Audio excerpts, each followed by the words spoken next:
Mon fils m'a envoyé une boîte de chocolat d'anniversaire fait à la main. Le lendemain, il a demandé, alors, ils sont comment, les chocolats? J'ai souri et j'ai dit, je les ai donnés à ta femme et aux enfants. Ils adorent les sucreries. Il est resté silencieux, puis a chuchoté, terrifié, papa, tu as fait quoi? Le téléphone a sonné à 8h04 du matin, un dimanche matin. J'étais assis dans mon fauteuil inclinable dans ma petite maison de 2 chambres à Athènes, en Géorgie, lisant le journal du dimanche et buvant du café. 70 ans, retraité de la poste après 42 ans. Vie tranquille, vie simple. L'écran du téléphone affichait le numéro de David. Mon fils, mon enfant unique.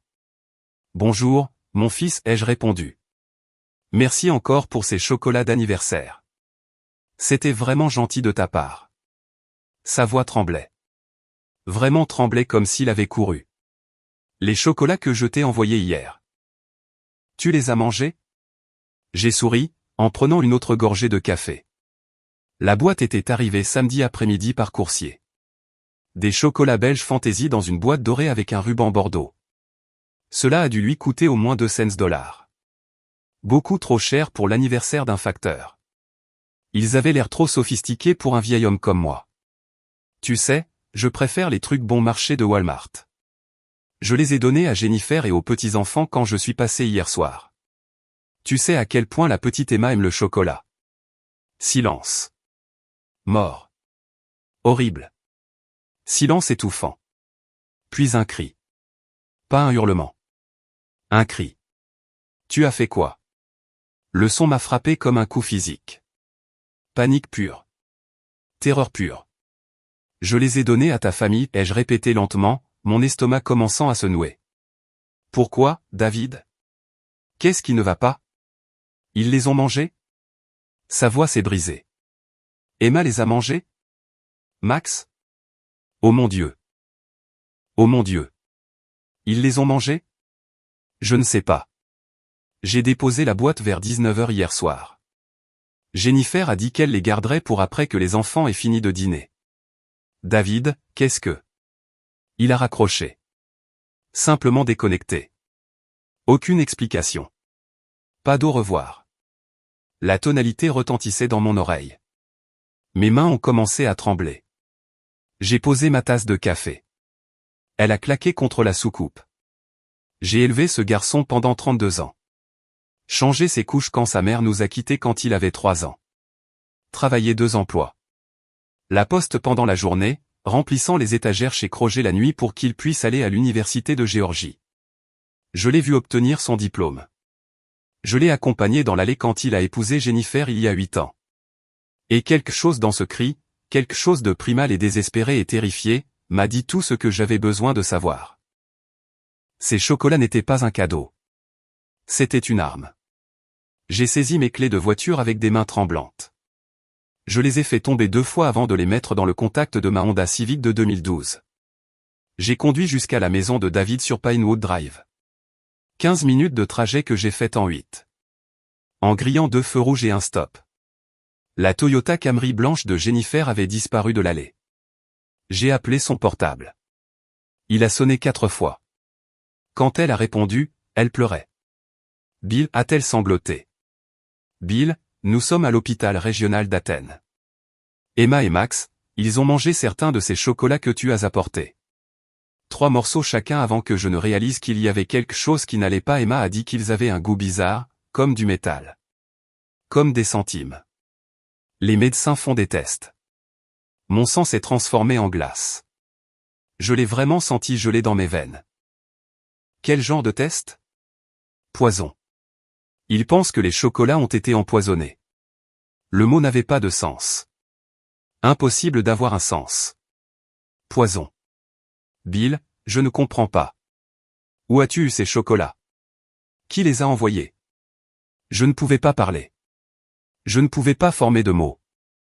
Parce que si je le disais à voix haute, si je lui disais que son mari, le père de ses enfants, avait envoyé des chocolats empoisonnés à son propre père, cela deviendrait réel. J'arrive, ai-je finalement réussi à dire. Je suis en route, Bill. Sa voix s'est complètement brisée. Où est David? Il ne répond pas à son téléphone. Son bureau dit qu'il s'est déclaré malade ce matin.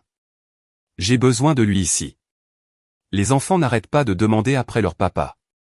Je vais le trouver, ai-je dit. Juste. Juste prends soin des enfants. Je vais trouver David. J'ai raccroché, je me suis assis dans ma voiture dans l'allée vide de David, j'ai regardé la maison, la belle maison dans un bon quartier. La maison avec le garage pour 2 voitures et la cour arrière clôturée et la balançoire que j'avais aidé David à installer il y a 3 ans. La maison qu'il avait payée avec de l'argent que je ne savais pas qu'il avait. Je suis Bill Morrison, né en 1953, élevé à Athènes. Je n'ai jamais gagné beaucoup d'argent, je n'en ai jamais eu besoin. J'ai vécu frugalement, j'ai économisé ce que je pouvais. Après 42 ans à la poste, j'avais une pension décente, une maison payée valant peut-être $180 000, quelques économies, quelques actions que mon frère m'avait aidé à acheter, une valeur patrimoniale totale d'environ $420 000, pas riche, mais confortable, plus qu'il n'en faut pour un vieil homme vivant seul. David était mon seul héritier. Il obtiendrait tout quand je mourrais. Nous en avions parlé une fois, il y a peut-être 2 ans, après que j'ai eu une alerte de santé, des calculs rénaux, j'ai pensé que cela pourrait être un cancer. L'avocat, Michael Shen, un homme bien, pratiquait le droit successoral à Athènes depuis 28 ans, avait rédigé les documents pendant que j'étais à l'hôpital. David était là, assis sur la chaise à côté de mon lit, posant des questions, regardant les documents. Il avait vu les chiffres, $420 000. J'ai conduit jusqu'à la maison de Carol, mon ex-femme. Nous étions divorcés depuis 29 ans, mais elle vivait toujours dans la même petite maison sur Baxter Street. Elle ne s'était toujours pas remariée. Elle dorlotait toujours David comme s'il avait 12 ans au lieu de 32. Sa voiture était dans l'allée. La Nissan Altima noire de David l'était aussi. Je n'ai pas frappé, je suis juste entré. La porte était déverrouillée. Elle l'était toujours. David était assis à la table de la cuisine, la tête dans les mains, toujours en pyjama. Dimanche matin, il aurait dû être à la maison avec sa famille. Il a levé les yeux quand je suis entré, m'a vu, est devenu blanc comme un linge. Nous nous sommes fixés du regard pendant peut-être 10 secondes. Pourquoi, ai-je demandé. Il a ri. Vraiment ri, d'une voix aiguë, désespérée. Parce que j'ai besoin de l'argent maintenant, papa. Pas quand tu mourras enfin de vieillesse dans une autre décennie. Les mots m'ont frappé comme un marteau. De l'argent? Ton héritage? $420 000. J'ai vu les papiers quand tu étais à l'hôpital avec ces calculs rénaux. L'avocat les a laissés sur la table à côté de ton lit. Il s'est levé et je pouvais le voir maintenant. Le désespoir dans ses yeux. La folie. Je me noie, papa. Je me noie putain. Tu te noies dans quoi? Des dettes de jeu, du poker en ligne, des paris sportifs. Je le fais depuis 3 ans. J'ai perdu un demi-million de dollars. Les usuriers. Ce ne sont pas le genre de gars qui négocient, papa. Ils veulent leur argent. Ils sont venus à la maison. Ils ont menacé Jennifer. Ils ont menacé les enfants. Mon estomac s'est noué. Tu ne m'as rien dit. Tu n'as rien demandé. Demander quoi? Ton petit pécule.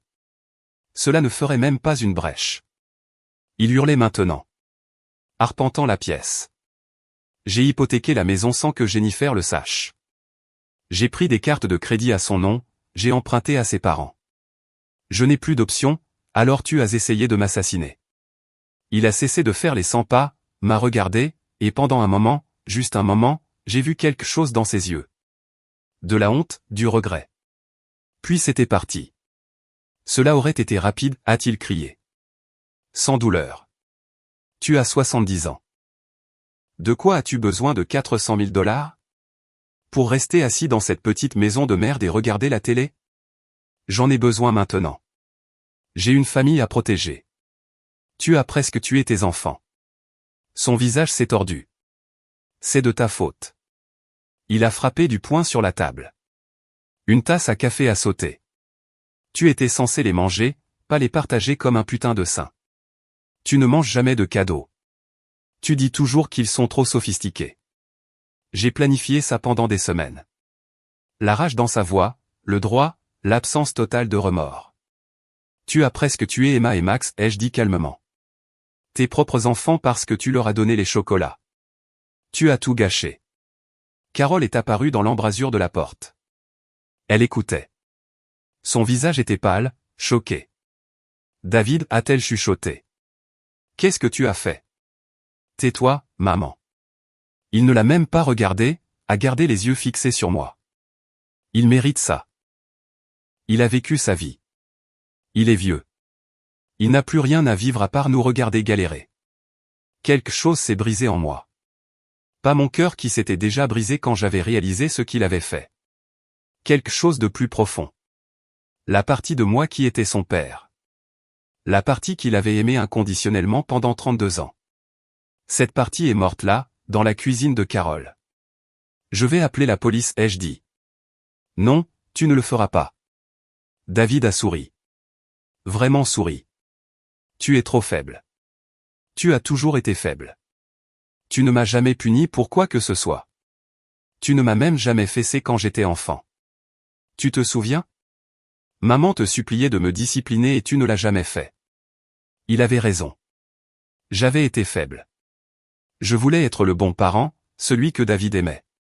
Après que Carole nous ait quittés, j'avais compensé à l'excès. Je l'avais laissé s'en tirer avec des choses. J'avais trouvé des excuses. J'avais créé ce monstre. Tu as raison, David, ai-je dit calmement. J'ai été faible. Je me suis tourné et j'ai marché vers la porte. Tu vois, je te l'avais dit, a-t-il crié après moi. Tu ne feras rien. Tu ne fais jamais rien. Rentre chez toi, vieil homme. Oublie que c'est arrivé. Je vais régler la dette moi-même.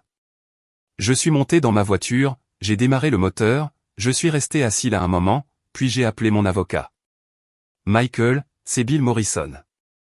J'ai besoin que tu fasses quelque chose pour moi aujourd'hui. Tout de suite. Bill, c'est dimanche matin. Je suis à l'église avec ma. Mon fils a essayé de m'empoisonner. Il m'a envoyé des chocolats contenant de l'arsenic pour mon anniversaire. Je les ai donnés à ses enfants.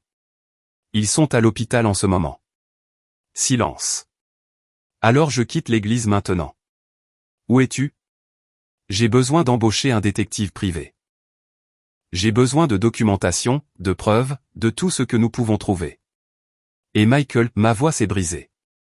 J'ai besoin de changer mon testament aujourd'hui. Je vais passer quelques coups de fil. Retrouve-moi à mon bureau dans 1 heure. J'ai conduit jusqu'à l'hôpital régional d'Athènes.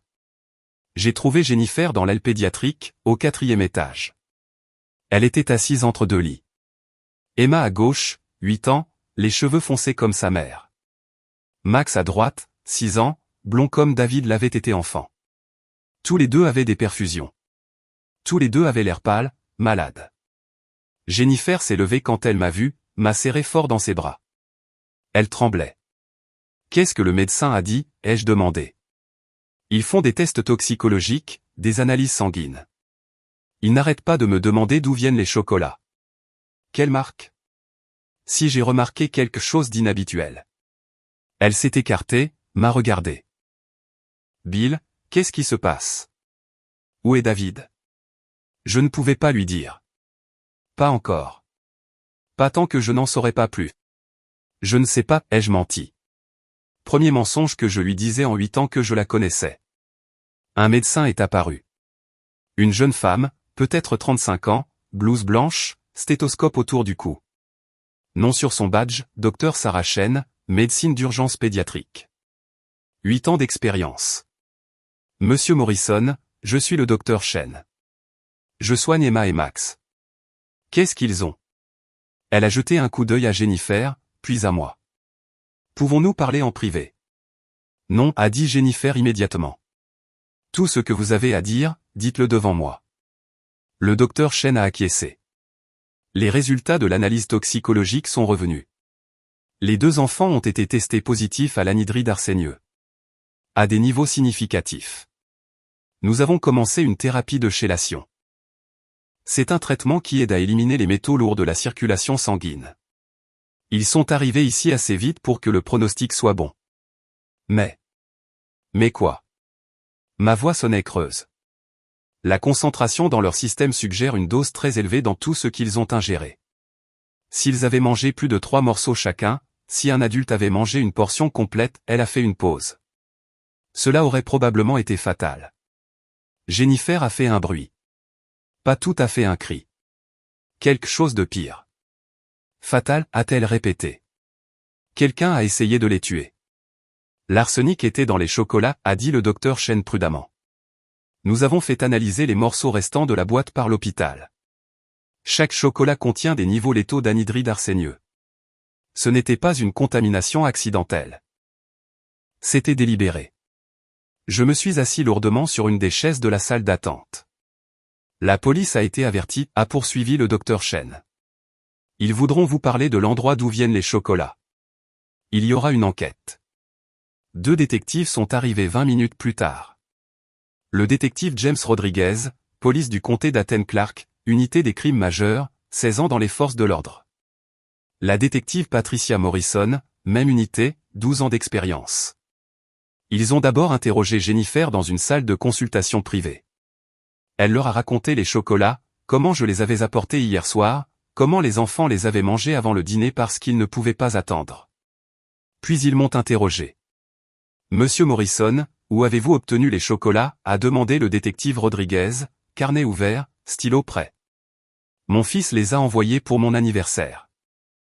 Ils sont arrivés hier par coursier. Votre fils, David Morrison, le père des enfants? Oui, et vous les avez donnés à sa famille. Je n'aime pas les chocolats sophistiqués. J'ai pensé qu'il les apprécierait davantage. Rodriguez et Morrison ont échangé un regard. Monsieur Morrison, a dit Morrison prudemment. Êtes-vous au courant que votre fils vous a appelé ce matin? Qu'il a posé des questions sur les chocolats. Mon estomac s'est noué. Comment savez-vous ça? Nous avons consulté les relevés téléphoniques. Votre fils vous a appelé à 8h04 du matin. L'appel a duré 47 secondes. Puis il a immédiatement appelé le portable de sa femme 4 fois. Elle n'a pas répondu parce qu'elle était déjà en route pour l'hôpital. Qu'a dit votre fils lors de cet appel, a demandé Rodriguez. Je leur ai tout raconté. La panique dans la voix de David, sa terreur quand j'ai dit que j'avais donné les chocolats. M. Morrison, j'ai besoin de vous poser une question directement. Rodriguez s'est penché en avant. Croyez-vous que votre fils vous a envoyé des chocolats empoisonnés? La pièce est devenue silencieuse. Même les bruits de fond de l'hôpital ont semblé s'estomper. Oui, ai-je dit. Je crois qu'il a essayé de me tuer. Jennifer a halté depuis l'embrasure de la porte. Nous nous sommes tous retournés. Elle écoutait. Non, a-t-elle chuchoté. Non, ce n'est pas possible. David ne ferait pas ça. Je lui ai parlé ce matin, ai-je dit. Chez sa mère. Il a avoué. Il a des dettes de jeu, $1 demi-million. Il a besoin de mon héritage. Il a dit que ça aurait été rapide, sans douleur, que je suis vieux et que je n'ai pas besoin de l'argent. Jennifer s'est effondrée sur une chaise, a commencé à sangloter, les épaules tremblantes, les mains sur son visage. Il a presque tué ses propres enfants, ai-je continué, ma voix plate, vide, et sa seule préoccupation était que j'avais ruiné son plan en donnant les chocolats. Rodriguez s'est levé. Nous devons emmener votre fils pour l'interroger. Savez-vous où il est maintenant? Il était chez sa mère, 2847 Baxter Street, Carol Morrison. Nous allons y envoyer des unités maintenant. Il a regardé Jennifer.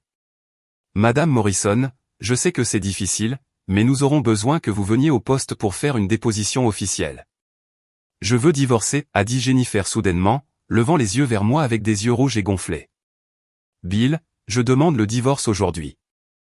Je me fiche de ce qu'il faut faire. Je prends les enfants et nous partons. Il ne s'approchera plus jamais d'eux. 3 heures plus tard, David a été arrêté chez Carol. Tentative de meurtre, 2 chefs d'accusation de mise en danger d'enfants, possession d'une substance contrôlée. La police a trouvé davantage de poudre d'anhydride arsenieux cachée dans sa voiture. Il s'est battu, a crié, a affirmé que je mentais, que j'étais un vieil homme sénile inventant des histoires. Puis ils ont diffusé l'enregistrement de son appel téléphonique, l'appel de 8h04, celui où il avait paniqué. Il l'avait assigné à comparaître auprès de son opérateur de téléphonie cellulaire. Son avocat, un jeune homme commis d'office fraîchement sorti de la faculté de droit, lui a dit d'arrêter de parler, mais David n'a pas pu s'en empêcher. Dans la salle d'interrogatoire, je le sais parce que Rodriguez me l'a dit plus tard, David n'arrêtait pas d'insister sur le fait que c'était de ma faute, que j'avais tout gâché en étant généreux, que j'aurais dû manger les putains de chocolat moi-même. Il n'a jamais une seule fois posé de questions sur ses enfants. Michael Chen, mon avocat, a travaillé vite. Mardi, nous avions un rapport complet du détective privé qu'il avait engagé. Patricia Walsh, ancienne détective de la police d'Atlanta, 23 ans dans les forces de l'ordre, dirige maintenant sa propre entreprise de détective privé. Elle avait tout trouvé.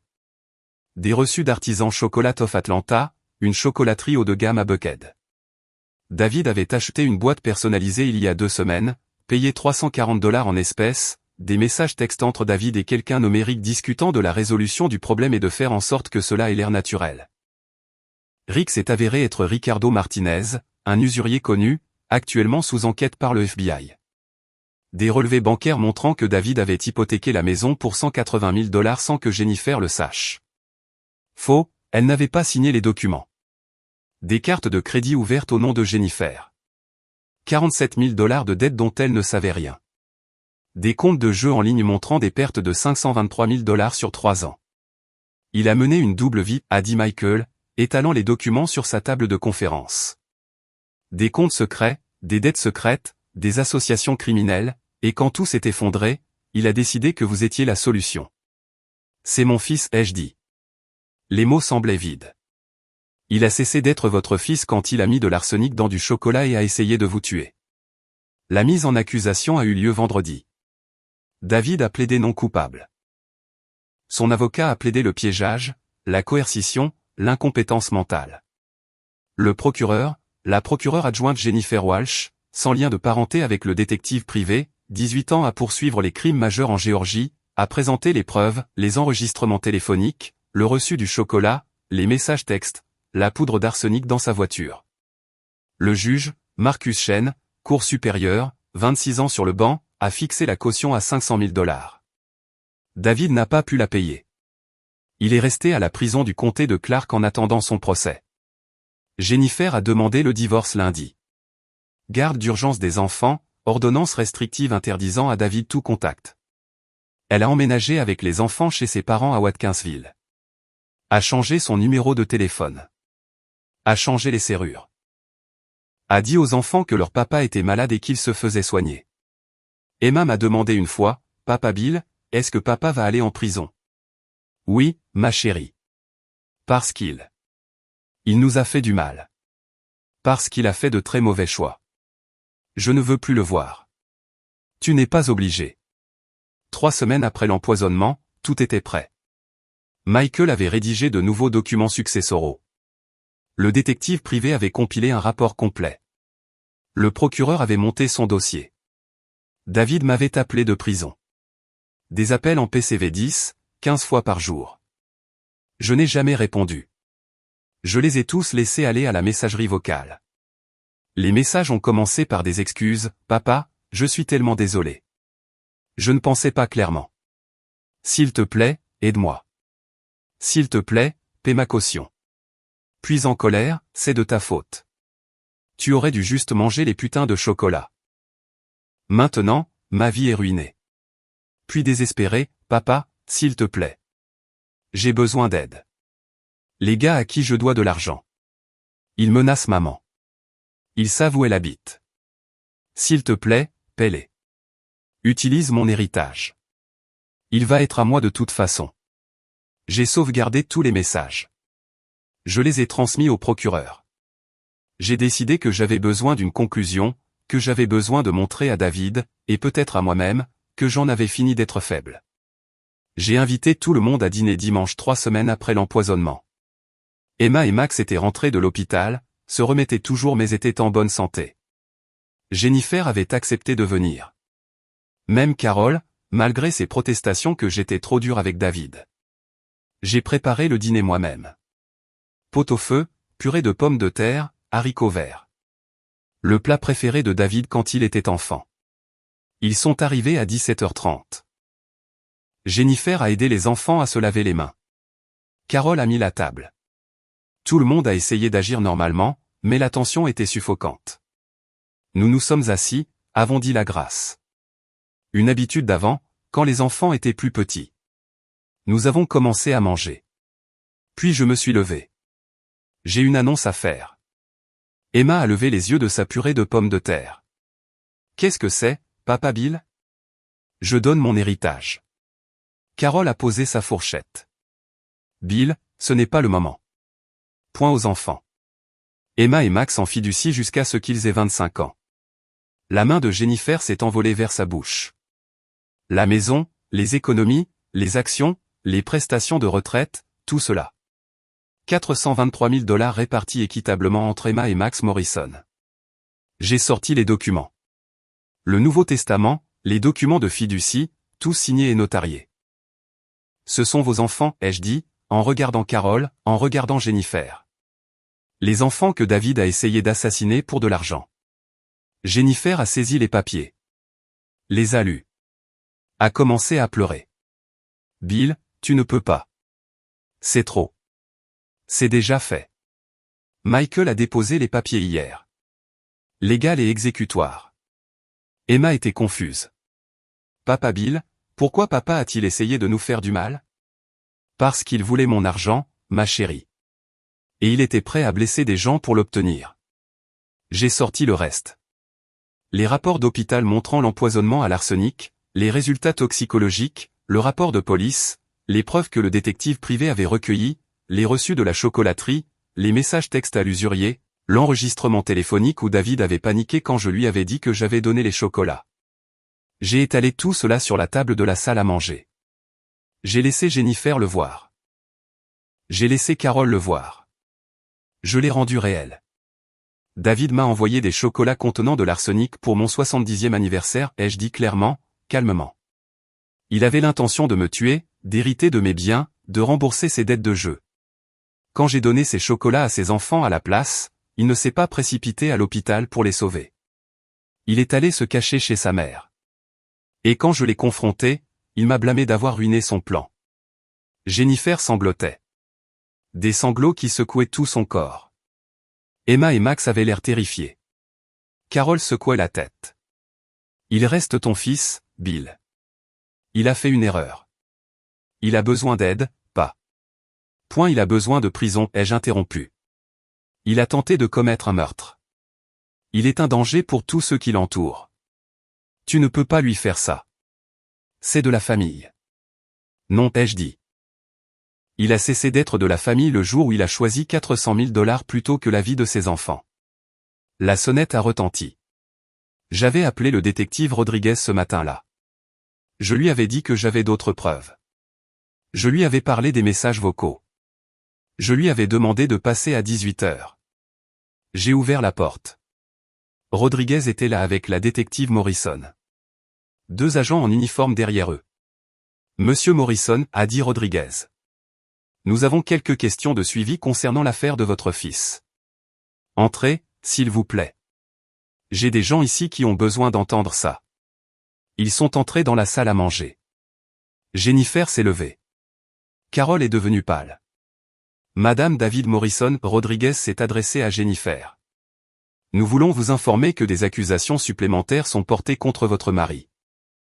Sur la base des preuves recueillies lors de ces appels de prison et de l'enquête en cours, nous ajoutons association de malfaiteurs et subornation de témoins.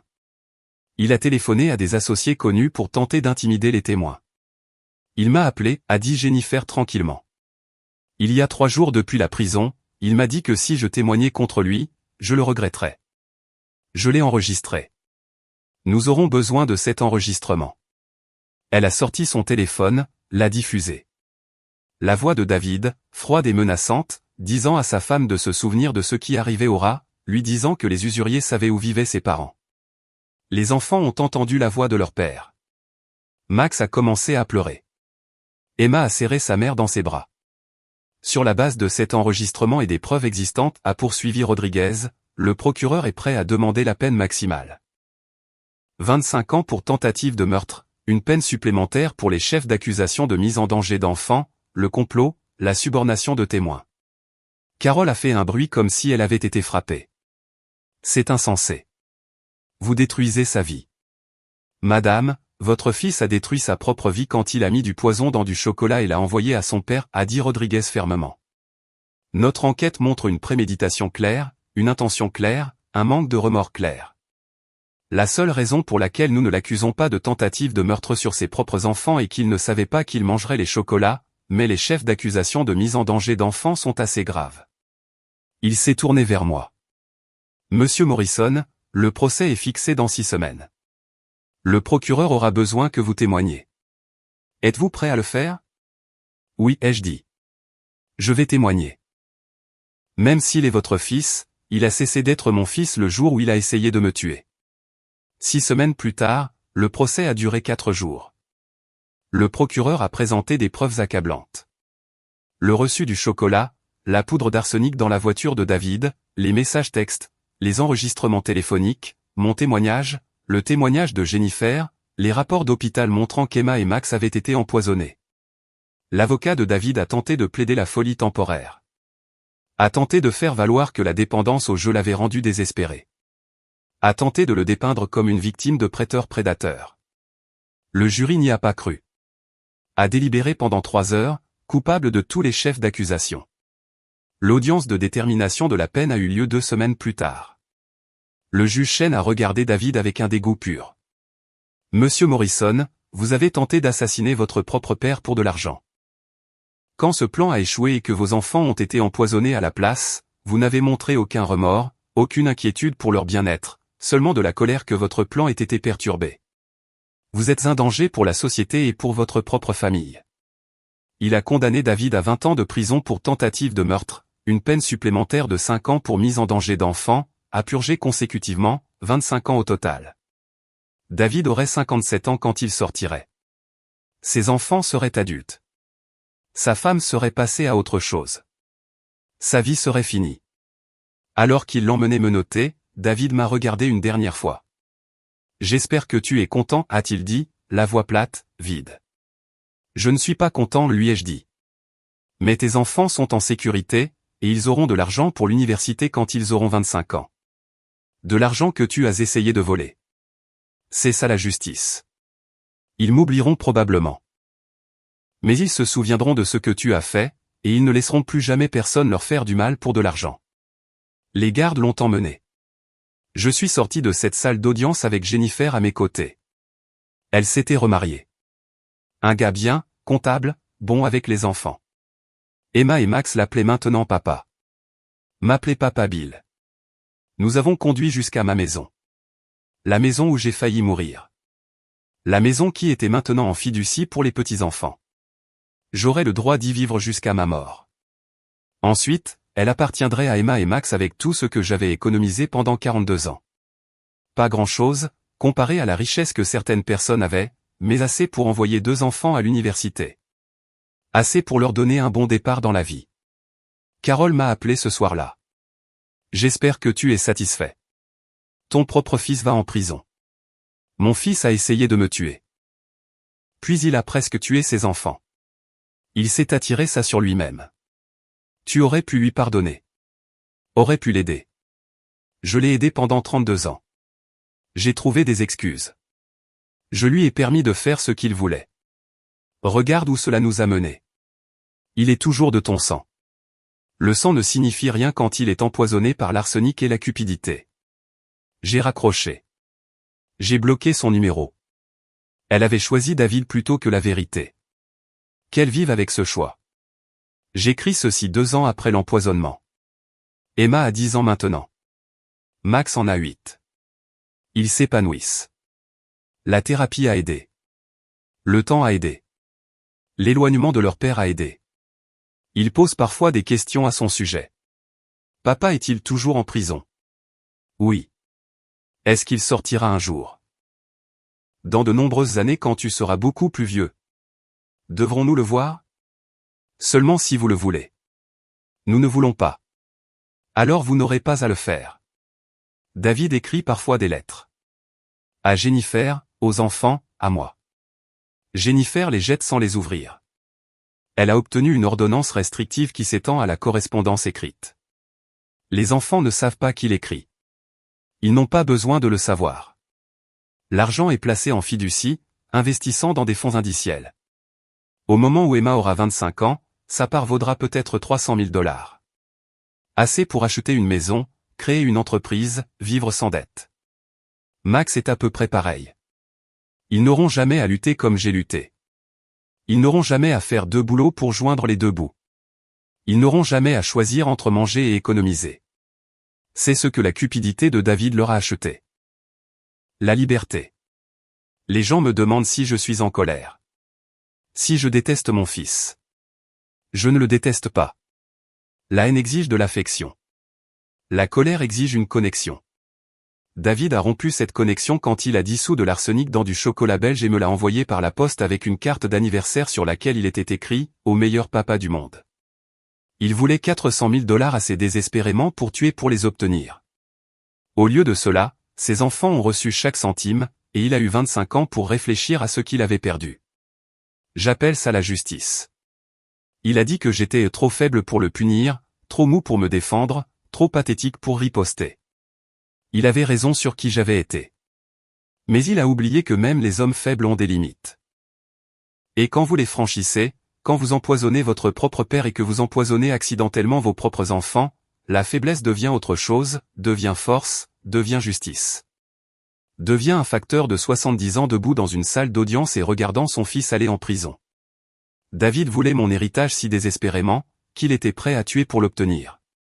Maintenant, ses enfants ont tout, et il ne touchera jamais un seul dollar. Le garçon que j'ai élevé est mort le jour où il a choisi l'argent plutôt que la vie de ses enfants. Je suis juste heureux d'avoir vécu assez longtemps pour m'assurer que tout le monde le sache.